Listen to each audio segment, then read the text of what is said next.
It was a rainy night. I found an old key inside a library book. I didn't know that this small key would change my entire life. My name is Kabir. I am 24 years old. I live in Delhi. I love old books. I often visit the Central Library. One Sunday morning, it was raining heavily. The library was very quiet.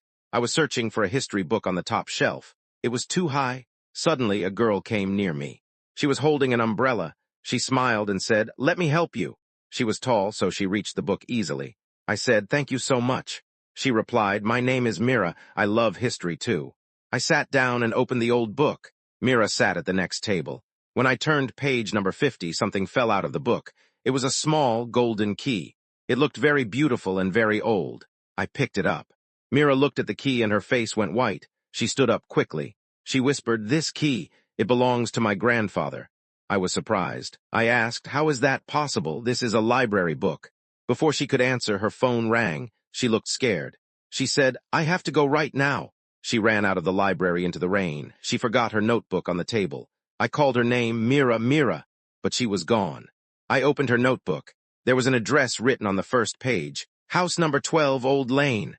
I took the golden key and the notebook. I walked to Old Lane in the rain. I found house number 12. It was a big old house with a beautiful garden. The door was slightly open. I walked inside slowly. "Hello, is anyone here?" I asked. No one answered. The house was dark. Then I saw a small wooden box on a table.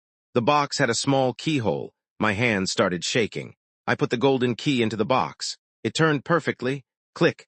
Inside the box, there was an old letter and a beautiful photograph of Meera and her grandfather. Suddenly, the lights turned on. I turned around quickly. Meera was standing there. She was not scared anymore. She was smiling. She said, "You found it, Kabir. My grandfather told me that a kind person from the library would bring this key back one day." I smiled and wiped the rainwater from my face. "I am glad I found it," I said. After that day, Meera and I became best friends. We still go to the library together every Sunday. I lost my way in the rain that night, but I found something very valuable. I found Meera. Now it's quiz time. Answer this question in the comment box. Where did Kabir find the golden key? Option A, in a coffee shop. Option B, inside a library book. Option C, on the road.